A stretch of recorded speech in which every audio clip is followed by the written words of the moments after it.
අපි හැමදාමත් මේ රටටත් මේ රටේ ජනතාවටත් අපි ඉදිරිපත් කරලා තිබුණා. අපේ රට මේ දීර්ඝ කාලයක් අනුගමනය කරමින් තිබෙන ආර්ථික ප්‍රතිපත්තිය අනිවාර්ය ලෙස අපේ රට ආර්ථිකම වශයෙන් විශාල විනාශයකට කැඳවාගෙන යන බව. ඒ වගේම මේ වංචා දූෂණ නාස්තිය පිරුණු දේශපාලන සංස්කෘතිය මේ ආර්ථික අර්බුදයේ විශාල ලෙස තීව්‍ර කරන බව. ඒ වගේම වර්තමාන රාජපක්ෂ පාලනයේ දැක්මක් නැති වංචාව දූෂණය නාස්තිය තමන්ගේ ප්‍රමුඛතම කාර්ය බවට පත් කරගත්තු පාලක කණ්ඩායම් ඔවුන්ට වැඩපිළිවෙලක් සහ නිසි ක්‍රියාමාර්ග ගැනීමට අසමත් වීම හේතු කොටගෙන මෙම අර්බුදකාරී තත්ත්වය ඇති වෙන බව. එනිසා අවසානයේදී අපේ රටේ ආර්ථිකයට විශාල කම්පනයක් ෂොක් එකක් මේ වෙනකොට ඇති කොට තිබෙනවා.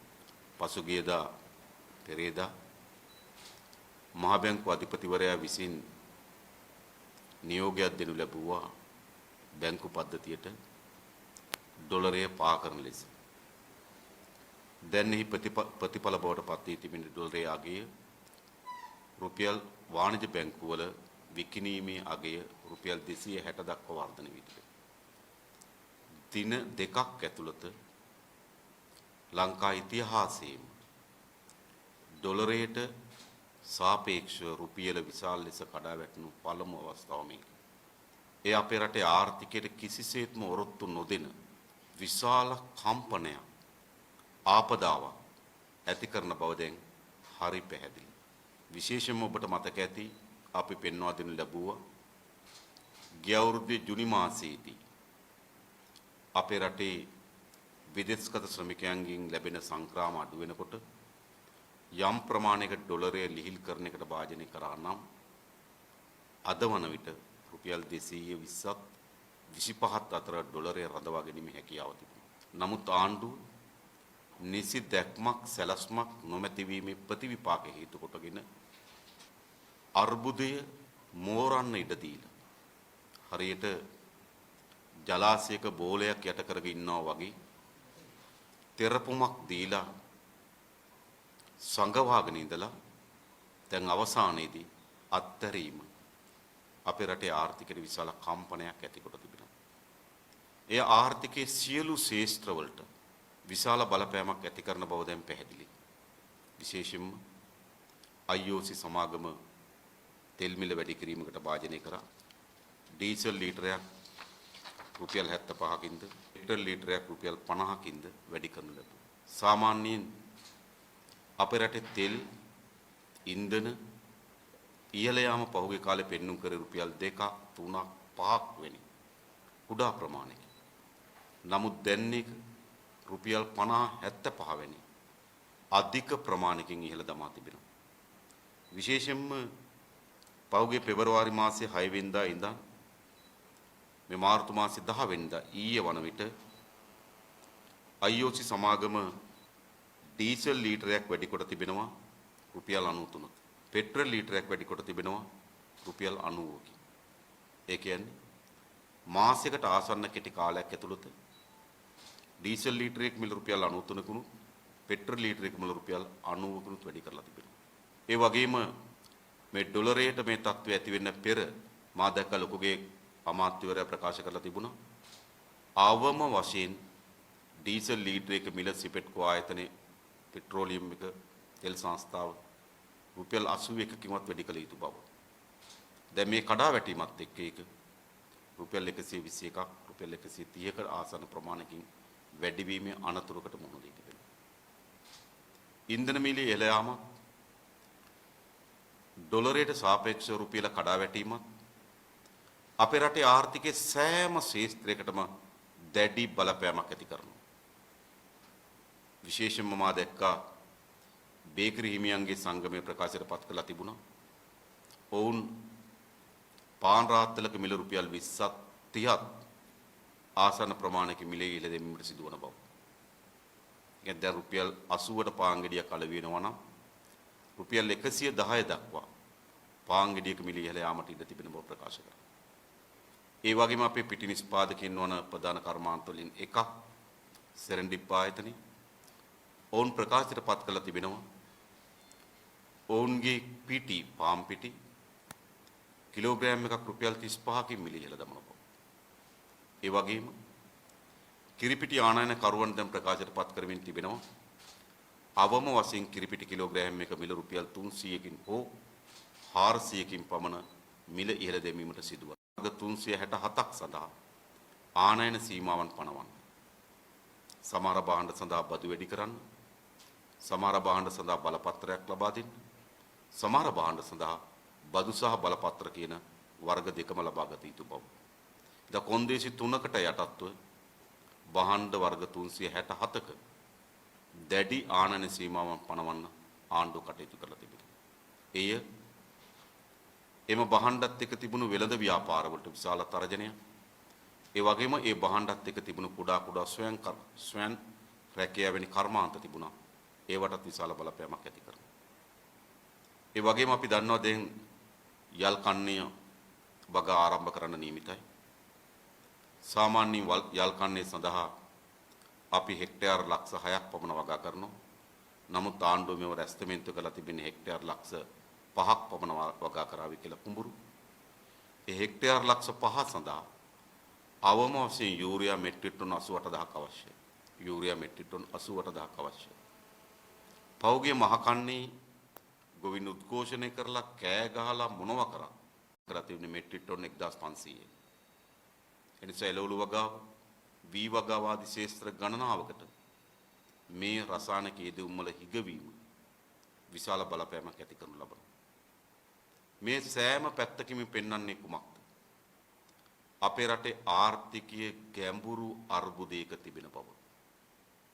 නමුත් ජනාධිපතිවරයා හෝ අග්‍රාමාත්‍යවරයා හෝ මුදල් අමාත්‍යවරයා විශේෂයෙන් මේ ආණ්ඩුව මුළුමනින්ම බූවල්ලෙක් අල්ලගෙන ඉන්නවා වගේ රාජපක්ෂ පවුල නැමැති බූවල්ලා විසින් අපේ ආර්ථිකයත් අපේ රටත් ග්‍රහණයට අත්පත් කරගෙන තිබෙනවා. රාජපක්ෂ බූවල්ලාගේ අඬු විහිදුණු නැති තැනක් නැහැ. කුෂ කර්මාන්තය බැලුවොත් ඒකස්සේ රාජපක්ෂ බූවල්ලාගේ අඬ. මුදල් අමාත්‍යාංශ සමස්ත ආර්ථිකය බැලුවොත් රාජපක්ෂ බූවල්ලාගේ අඬ. ආරක්ෂාව පැත්තෙන් බැලුවොත් රාජපක්ෂ බූවල්ලාගේ අඬ. වාරි මාර්ග පැත්තෙන් බැලුවොත් රාජපක්ෂ බූවල්ලාගේ අඬ. ඩිජිටල් තාක්ෂණය, ප්‍රාදේශීය සංවර්ධන, ක්‍රීඩා මේ සියල්ල මේ රාජපක්ෂ බූවල්ලා විසින් අත්පත් කරගෙන තිබෙනවා. ඒ නිසා අද සිදු වී තිබෙන දේ තමයි මේ පවුලක් විසින් අපේ රටත් අපේ රටේ ජනතාවත් විශාල ව්‍යසනයකට අද කැඳවගෙන යමින් තිබෙනවා. ඒ නිසා කිසිදු තීන්දුවක් තීරණයක් නිසි පරිදි අවශ්‍ය වෙලාවෙදී නොගන්න පාලනයක් අපේ ඉස්සරහා මතුවී තිබෙනවා. පසුගියදා කැබිනට් මණ්ඩලයේදී නිමල් සිරිපාල අමාත්‍යවරයා කැබිනට් පත්‍රිකාවක් ඉදිරිපත් කරා. විදේශගත ශ්‍රමිකයන් එවන ඩොලර් සඳහා ඩොලරයක් වෙනුවෙන් අතිරේක රුපියල් 30ක් ගෙවන බව. ඒක තමයි සඳුදා රාත්‍රියේ කැබිනට් මණ්ඩලය අනුමත කරපු තීන්දුව. විදේශගත ශ්‍රමිකයන් ඩොලර් එවනවා නම් ඒ ඩොලරයක් සඳහා සාමාන්‍ය වටිනාකමට අතිරේක රුපියල් 30ක් ගෙවනවා කියලා. හැබැයි බදාද වෙනකොට ඩොලරයේ මුළුමනින්ම අත්හරින්න තීරණය කරනවා. සඳුදා එක තීන්දුවක් ගන්නවා. බදාත තව තීන්දුවක් ගන්නවා.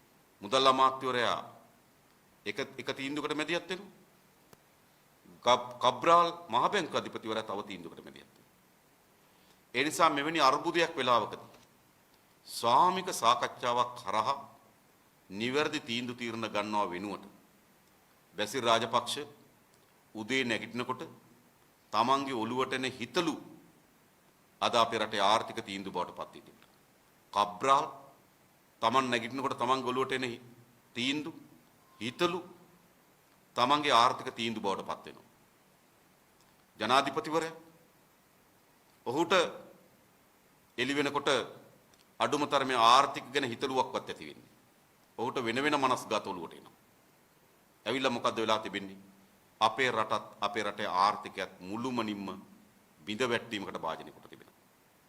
ඒ විතරක් නෙවෙයි. මෙවැනි අවස්ථාවකදී මේ ආර්ථිකයේ සුවිශේෂී ආපදාකාරී තත්ත්වය මෙතනින් ඔබ අප කිසි කෙනෙක් මෙවැනි ආර්ථික කඩාවැටීමක් කම්පනයක් ආපදා තත්වයක් මෑත කාලේ අපි කවුරුත් අත්විඳලා නැහැ. මේක අපේ රටේ ආර්ථිකයට ඇති වී තිබෙන විශාලතම ආපදාව. දැන් මොකද්ද කළ යුතු වන්නේ? ජනාධිපතිවරයා රට අමතලා, ජාතිය අමතලා මේ අර්බුදයේ විසඳුම් යෝජනා රටට ඉදිරිපත් කළ යුතුයි. ව්‍යාපාරික ශාස්ත්‍රීය කණ්ඩායම අතරමං වී සිටිනවා. කුමක්ද කරන්නේ, මොකක්ද වෙන්නේ කියලා කල්පනා කරගන්න බැරුව තිබෙනවා. අලුත් ආයෝජනයක් කරනවද? අලුත් දිශාවකට තමන්ගේ ව්‍යාපාරය ව්‍යාප්ත කරනවද කියලා තේරුම් ගන්න බැරි වෙලා තිබෙනවා. පුරවැසියන් අද තෙල් නැති වීද, හෙට තෙල් නැති වීද කියලා තේරුම් ගන්න බැරුව ඉන්නේ. අද වෙනකොටත් ගබඩාවල තිබුණු තෙල් අවසානට හිඳලා තිබෙන්නේ. දැන් ගබඩාවල යම් තෙල් ප්‍රමාණයක් තියාගෙන ඉන්නේ අත්‍යවශ්‍ය සේවාවන් සඳහා නිකුත් කිරීම සඳහා පමණයි. පහුගිය සඳුදා මෙට්‍රික් ටන් 40000ක ඩීසල් නවක් ආව කොළඹ වරායට තාම බාගන්න බැරි වෙලා තිබෙනවා. ඒක ඩොලර් බිලියන 52ක් වගේ අවශ්‍ය වී තිබෙනවා. තාමත් ඒ ඩොලර් මිලියන 52 ලබා දෙන්න බැරි වීම හේතු කොටගෙන ඒ තෙල් නැව සඳුදා ඉඳන් බාගන්න බැරුව තිබෙනවා. එතකොට පුරවැසියන්ට බයිනෝ පොලිමේ ඉන්නෝ කලබලේ ෆුල් ටැංකි ගහනවා මේවා තමයි සිද්ධ වෙලා තියෙන්නේ. හැබැයි ජනාධිපතිවරු රට කියන්න ඕන. මේ අර්බුදේ විසඳා ගැනීම සඳහා තමන්ගේ තියෙන දැක්ම මොකක්ද? මේ අර්බුදයේ දිගපළල කුමක්ද? තමන්ට තියෙන වැඩපිළිවෙල කුමක්ද? ව්‍යාපාරිකයන් තුල, පොදු ජනතාව තුල, ආයෝජකයන් තුල මේ අර්බුදයෙන් ගොඩ එන්නේ මාවත පිළිබඳ විශ්වාසයක් ඇති යුතුයි. එසේ විශ්වාසයක් නැතුව ඔය පම්පෝර ඉලක්ක දෙන බවට ජනාධිපති තමන් ටින් එකක් රුපියල් 100යි කියලා බඩු මිල ප්‍රකාශ කළා. මෙවැනි අර්බුදයක් තිබුණ වෙලාවක් නෙවෙයි. හැබැයි මේක විශාල අර්බුදයක් තිබෙන වෙලාවක්. ජනාධිපතිවරයා අපේ රටට මේ ඇති වී තිබෙන තත්ත්වය පිළිබඳව වහම ප්‍රකාශයක් කළ යුතුයි. හැබැයි උන්ට වගක් නැතුව වෙනම තමන් විසින්ම හදා ගන්න ලද මනෝලෝකයක ජනාධිපතිවරයා සුවසේ ජීවත් වෙන බව තමයි පෙන්වුම් කරමින් තිබෙන්නේ. මේකට විසඳුමක් ලෙස මා දැක්ක ආර්ථික සභාවක් හදනවා. ආර්ථික සභාවේ ඉන්න මුහුණු දිහා බලපුවම පැහැදිලි මේ අර්බුදයටම හේතු වෙච්ච මුහුණු තමයි සභාව නියෝජනය කරන්නේ. අඩුම්තරේ ආර්ථික විද්‍යාව නෙවෙයි සාමාන්‍ය පෙළ ගණිත විෂය පිළිබඳව අවබෝධයක් නැති කණ්ඩායමක් තමයි ආර්ථික ආපදාවකදී ජනාධිපති වර්ගයේ ආර්ථික කමිටුව බාර කණ්ඩායම බවට පත් වෙලා තිබෙනවා. ඒ ඔක්කොගෙන් පෙන්වන්න කරන්නේ මේ ජනාධිපතිවරයා නොදැනුවත් භාවය. ඔහුට හැකියාවක් නැහැ. ඔහුට මේ කාර්යභාරය කරන්න බැරි බව තමයි දැන් අපි අස් ඉදිරිපිට පෙන්වන්න කරමින් තිබෙන්නේ. ඒ වගේ මුදල් අමාත්‍යවරයෙක් මා අදත් පාර්ලිමේන්තුවේදී දිගින් දිගටම පෙන්වා දෙනු ලැබුවේ. අපේ රටේ මූල්‍ය පිළිබඳ මූලික වගකීම තියෙන පාර්ලිමේන්තුවට මේ මුදල් ඇමතිවරයා පහුගිය අවුරුද්දේ දෙසැම්බර් මාසේ 10 වෙනිදාකින් පස්සේ පාර්ලිමේන්තුව අමතලා නැහැ. පාර්ලිමේන්තුවට කතාවක් කරන්න කරුණු පැහැදිලි කරලා නැහැ. දෙසැම්බර් 10 වෙනිදාත් කරන්න වෙන මොකුත් නිසා නෙවෙයි. අයවැය ලේඛනයේ නීති වශයෙන් අවසන් කතාවක් ඔහු විසින් කළ යුතු නිසා. අයවැය ලේඛනේ තිබෙත් නැත්නම් එදත් කතාවක් නෑ. මා කියන්නේ මේ අපිට බැසිල් රාජපක්ෂගේ කතා අහන්න තියෙන උවමනාවක් නෙවෙයි මේ තිබෙන්නේ. හැබැයි ඔහු මුදල් අමාත්‍යවරයා හැටියට දෙසැම්බර් ජනවාරි පෙබරවාරි මාර්තු මාස 4කට ආසන්න කාලයක්. මේ මාස 3කට ආසන්න කාලයක්. මේ පාර්ලිමේන්තුවේ අමතලා නැහැ, වචනයක් කියලා නැහැ. මේ අර්බුදය ගැන දිගින් දිගටම පාර්ලිමේන්තුවේ ප්‍රශ්න කරීදී. නේද? කසාය බීපු ගොළුවන් වගේ ඔහි ඉන්න. ඒ නිසා අපි අහන්නේ මේ රටේ ජනතාවගෙන් තව දුරටත් මේ වගකීමක් නැති වගකීම් විරහිතභාවයෙන් කටයුතු කරන මේ පවුලකට අපේ රටත් අපේ ආර්ථිකයත් තවදුරටත් ගොදුරු කිරීමට අපි ඉඩ දිය යුතුද? මේ රටේ සෑම පුරවැසියෙක්ම මේ විනාශකාරීත්වයට එරෙහිව ඉස්සරහට ආ යුතු තිබෙනවා. විශේෂයෙන්ම අපි සූදානම් ඒ සඳහා නායකත්වය දෙන්න. අද අපිට සම්පූර්ණ කරගත යුතු කරුණු තුනක් තිබෙනවා. එක මේ දිගු කාලයක් අනුගමනය කරමින් තිබෙන වැරදි අසාර්ථක ආර්ථික ප්‍රතිපත්තිය වෙනුවට නව ආර්ථික ප්‍රතිපත්තියක් සකස් කර ගැනීම සඳහා ජනතා පෙළ ගැස්ම. දෙක මේ වංචාව දූෂණයේ නාස්තිය අපේ රටේ මේ අර්බුදයේ විශාල පංගුවක් ඇති කොට තිබෙනවා. මේ ආර්ථික විනාශයේ පංගුවක් ඇති කොට තිබෙනවා. භාණ්ඩාගාරයේ හිස්සුණාට හැබැයි රාජපක්ෂලා ගිනුම් හිස්සලා නැහැ. ඇමතිවරුන්ගේ ගිනුම් හිස්සලා නැහැ. පෞගිදා පැන්ඩාරෝ පේපර්ස් වලින් එළියට ආව ඩොලර් කෝටි ගණන් රාජපක්ෂලා ගිනුම් වල තර වෙලා තිබෙන බව. ඒ නිසා මොකක්ද උනා? අපිට අද ජනතා පෙළ ගැස්මක් අවශ්‍යයි කුමක් වෙනුවෙන්ද? මේ දූෂිත නාස්තිකාර අපරාධකාරී දේශපාලන සංස්කෘතිය වෙනුවට නව දේශපාලන සංස්කෘතියක් ඇති කර ගැනීම සඳහා නව ජනතා පෙළ ගැස්මක් අවශ්‍යයි. දෙවෙනි කරුණ. තුන්වෙනි කරුණ මේ විනාශකාරී ආණ්ඩුව තවදුරටත් ඉදිරියට යන්න ඉඩ දෙනවා වෙනුවට ජනතාව පෙළගස්වා නව පාලනයක් ගොඩනගා ගැනීම සඳහා අවශ්‍ය වෙන ජනතා පෙළගැස්මක් අවශ්‍යයි. ඒ නිසා තව දුරටත් අපි මේ රටේ පුරවැසියන් කිසිවෙක් මේ ඇති වී තිබෙන තත්ත්වය පිළිබඳව ඔහේ බලාගෙන ඉන්නව වෙනුවට ඔහේ කර කියා ගන්න දෙයක් නැහැ වගේ මානසිකත්වයකින් ඉන්නව වෙනුවට අපි මේ කරුණු තුන ඔස්සේ උද්ඝෝෂණය කරමු පාරට බහිමු. එකක් මේ රටේ ජනතාව පෙළගස්සා. ඒ නිසා තව දුරටත් කිසිදු පුරවැසියෙකුට නිහඬතාවයෙන් ඉන්න අයිතියක් නැහැ. අපි හැම පුරවැසියෙකුම ඉල්ලා සිටින්නේ ඔබගේ නිහඬතාවය බිඳින්න. මේ විනාශ කරා ගෙන යන්නේ අපේ දුව දරුවන්ගේ අනාගතය. අපේ මාතෘ භූමිය. ඒ නිසා මේ දුෂ්ට දේශපාලනයක්, දුෂ්ට ආර්ථික ප්‍රතිපත්තියක්, විනාශකාරී වංචා දූෂණට රේවත් මේ රටේ ජනතාව පෙළ ගැහෙන්න කියලා ආරාධනය අපි කරන්න සූදානම්. ඒ වෙනුවෙන් සියලු දෙනා ඉස්සරහට එන්න කියන ආයාචනය තමයි අපි මේ වෙලාවේදී කරන්නේ. ජලමාස්තරයාගෙන් මේ සම්බන්ධව විමසද්දී එතුමා කියන්නේ දැන් 5000ක් දීගෙන යනවා. මේක ලෝකෙම තියෙන අරුදයක් පොඩ්ඩක් ඉන්න මොන හරි කරගෙන තමයි මේ යන්නේ. හරි උත්තරයක් එහෙම ආවෙත් නැහැ.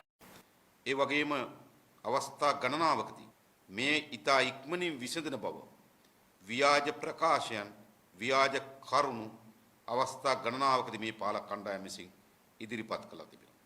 එහෙත් මේ දිනෙන් දින මොකද සිද්ධ වුනේ? දිනෙන් දින සිද්ධ වූ දේ තමයි මේ ප්‍රශ්නේ निराකරණ වෙනුවට සමනය වෙනුවට මේ උස්සන්න වීම. ඒ නිසා තව දුරටත් බැසිල් රාජපක්ෂගේ හෝ මේ කිසි අමාත්‍යවරයෙකුගේ හෝ පුරාජීරු පම්පෝරි කතා වලින් මේකට විසඳුමක් ලැබෙන්නේ නැති බව හරි පැහැදිලි. විශේෂයෙන්ම මේක ලෝකේ පුරා යන එකක් කියලා කියන මේ බොරුවක් කියන්නේ.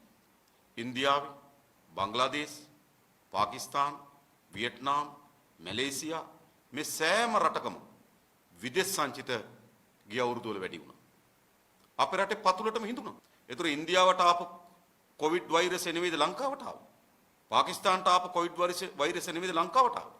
නිසා ලංකාවට විශේෂ කොවිඩ් වෛරසයක් ආවේ නේ. විශේෂ ආපදාකාරී තත්ත්වයක් තිබුණේ.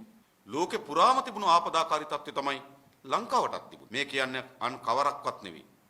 මේ කියන්නේ තමන්ගේ නොහැකියාව වසා ගැනීම සඳහා මේ වසංගතයකට හිලව් කිරීම සඳහා දරන උත්සාහයක් විතරයි මේක පිටපස්ස තියෙන කියලා අපි හිතන්නේ. ඒ වගේම තමයි දැන් සජිත් ප්‍රේමදාස මහත්තයලා 15ක් දවන්ත උද්ඝෝෂණයක් කරන කොළඹ ඔවුනුත් පුළුවන් කියන මේක මේ විසඳන්න. ඔවුන්ට බැරි වේද මේක විසඳන්න මේ ප්‍රශ්නේ?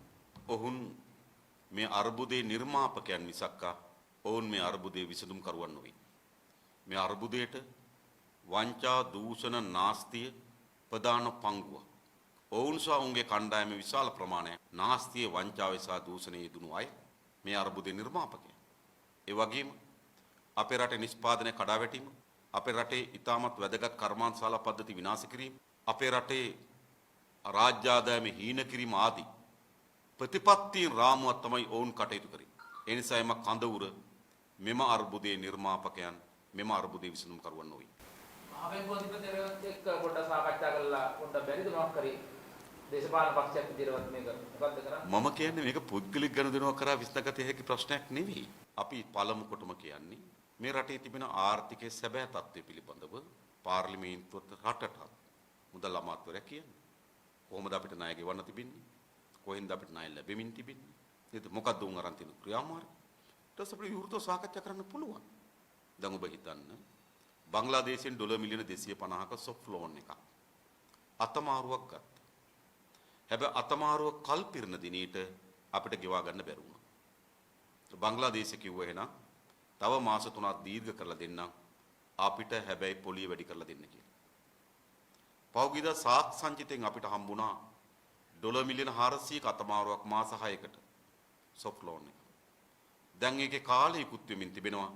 අය අපි ඉල්ලනවා මාස දෙකක් චුට්ටක් කල් දාලා දෙන්න බැරිද කියලා. ඉන්දියාවෙන් ඩොලර් මිලියන 500ක අතමාරුවක් ලැබුණා. දැන් ඒකෙත් කාලය ඉක්මවමින් තිබෙනවා. දැන් ආයෙ ඉල්ලනවා අපිට මාස දෙකක් කල් දාලා දෙන්න බැරිද කියලා.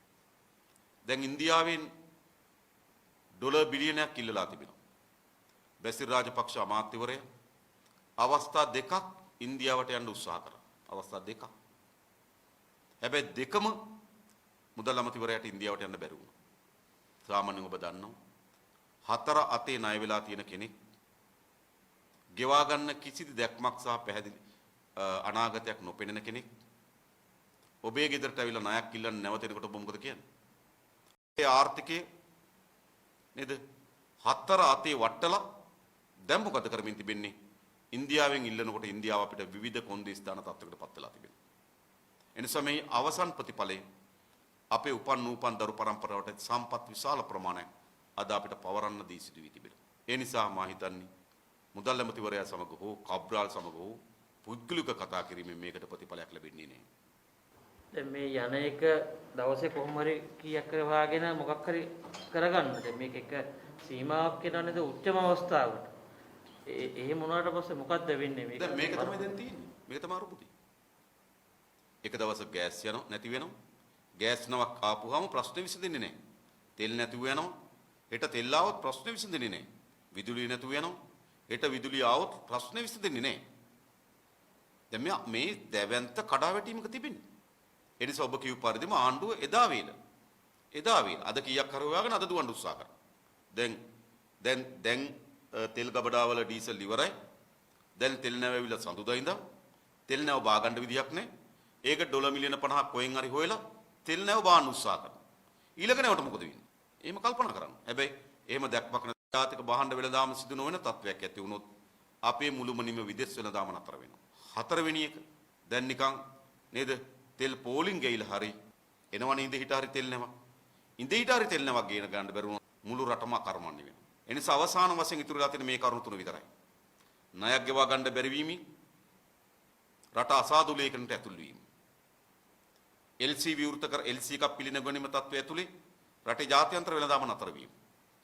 තෙල් මේ විදිහට ගේන්න බැරි තත්ත්වයක් ඇති වෙලා මුළුමනින්ම රටේ ආර්ථිකයක් කර්මන්නේ වෙනවා. මෙන්න මේ කරුණු තුන තමයි ඉතුරු වෙලා තිබෙන්නේ සිදු වෙන්නේ. මේ කරුණු තුන හැර ඉතුරු ඔක්කොම සිද්ධ වෙනවා. භාණ්ඩ හිග ඇති වෙනවා, පෝලිං ඇති වෙනවා, භාණ්ඩ මිල ඉහළ යනවා, ඩොලරයට සාපේක්ෂව රුපියල කඩා වැටෙනවා. නේද? ගොවිතැන සඳහා පොහොර නැතුව වෙනවා. මේ සියල්ල සිද්ධ වෙනවා. තීරණාත්මක ලෙස අන්නාර කරුණු තුන තමයි අවසානයේ සිදු වෙහැකිදී. ඒ නිසා මා හිතනවා ජනාධිපති මේ පවුලට අපි කියන්නේ මේ රටේ ජනතාවත් මේ රටත් තමන්ගේ පුද්ගලික දීපලක් හැටියට මේ පවුලට ලියලා දීලා නැහැ. නේද? එනිසා ඔවුන් අද මේ රටේ ජනතාවගේ හඬට ඔවුන් කන් දීලා යම් යෝජනාවලියක් රට ඉදිරිපත් කළ යුතුයි. මේන් විසඳුම් සොයා ගැනීම මාව. අද ජනතාව බය වෙලා ඉන්නේ හිට මොකක් වෙයිද? සමහර බැංකු ශාස්ත්‍ර වැඩ කරන අය අපිට මතකයි ලිබියාවේ කඩා වැටෙනකොට බැංකු වැහුවා. අද බොහෝ පුද්ගලික බැංකු සමාගම් වල වැඩ කරන කට්ටිය අපෙන් කතා කරලා කියනවා. අපේ බැංකුව වහලා දායි ඉදන්නේ. අපේ බැංකුව බැහුවොත් අපේ ආර්ථිකයට අපිට මොකක් වෙයිද? එයාට මොකක් වෙයිද කියලා යහනවා. මොකද ලිබියාවේ මේ වගේ තත්ත්වෙත් බැංකු පද්ධතිය වැහුණා. හරිද? මොකද මේ ඩොලරයේ කඩා වැටීම බැංකු විශාල ප්‍රමාණයක් LC ඕපන් කරලා තිබෙනවා. ඒ තිබෙන රේට් එකට අනුව LC ඕපන් කරලා තිබෙන්නේ. හිටිය 260ට යනකොට ඔවුන්ට විශාල අලාභයක් සිද්ධ වෙනවා. ඒ විතරක් නෙමෙයි මෙතන තව සැකයක් තිබෙනවා. ඔයගොල්ලන්ට මතක ඇති කළුසල්ලි සුදු කිරීමේ පනත සම්මත කරා. මේ කළුසල්ලි සුදු කිරීමට අවස්ථාව ලබා දුන්නේ මාස 6යි. ඒ මාස 6 ඉවර වෙනවා මේ මාර්තු මාසේ 31 වෙනිදාට. එහෙනම් තව තියෙන්නේ අද 10 11 නේ. තව දින 20යි තියෙන්නේ. මේ දින 20න් පසුව කළුසල්ලි සුදු කිරීමේ පනත අවසන්. දැන් අපිට සාධාරණ සැකයක් තිබෙනවා මේ ඩොලරය අත්හැරී විදේශගත වේගොල්ලන්ගේ සංගවලා තිබෙන ඩොලර් අර පනත උපයෝග කරගෙන ගෙන්නා ගැනීම සීමාව ඉක්මවා යන නිසාද කියලා. මොකද වුන් සංගවා තිබෙන ඩොලර් මිලියන 100ක් ගෙනාවොත් රුපියල් වලින් වුන්ට ලැබෙනවා නේද? රුපියල් 60කින් වැඩි වුණාම 160ක් රුපියල් මිලියන 6000 ඒක රුපියල් බිලියන 6ක්. ලොකු ගාණක්. හරි. සමහර ලොකු කෝපරේට් සමාගම් අවුරුද්දකටම ලාභයක උපයලා නැහැ. දවසින් මේක උපයන්න පුළුවන්. පහුගිය කාලේ මේ විදිහටම කළු ව්‍යාපාර ගෙනිච්චා. 203 මේක හිර කරගෙන තිබුණා. 250ට මාකට් එකේ ගියා. ඉතින් සමහර ආනයන සමාගම් බහඬ අපනයන සමාගම් බහඬ අපනයන කළා ඩොලර් ලැබෙන සමාගම්. ඒගොල්ලන් ලැබෙන ඩොලර් එළිය වික්කා 250ට 260ට. ඕන්ට මුළු කර්මාන්තයකට වඩා ලාභ වුණා ඒක. ඊට පස්සේ ඒ සමාගම් වලට අපනයන බහඬ අමුද්‍රව්‍ය ආනයන කරන්න ඕන වුණාම බැසිල් රාජපක්ෂ මුදල් අමාත්‍යාංශ හැටියට බැංකුව වලට කියන එයාගේ එල්සි එක ඕපන් කරන්න කියලා. එයාට එල්සි එක ඕපන් කරලා තියෙන 203ට එයාගේ එන ඩොලර් 250ට විකුණනවා. වෙන බිස්නස් එකක් ඕනේ නැහැ. එහෙම බිලියන ගණන් උපයෝග අය ඉන්නවා. හරිද? ඒ නිසා මේ ආර්ථික ඇතුළේ එවැනි කළු අයථා මුදල් ලිපීම ක්‍රියාමාර්ග දියත් වෙනවා. ඒ නිසා අදත් අපිට සාධාරණ සැකයක් තිබෙනවා. මේ කළුසල්ලි සුදු කිරීමේ පනත කාලයේ මේ මාර්තු මාසේ 31 වෙනිදා අහෝස් වෙන නිසා ඊට කලින් තමන්ගේ මුදල් කැඳවීම සඳහා මේ ඩොලරය පාවෙන්න අත්තරියාද කියන සාධාරණ සැකය දැන් අපි ඉස්සරහ තිබෙනවා. The News Reporter වාරණයෙන් තොර අපක්ෂපාතී වාර්තාකරණය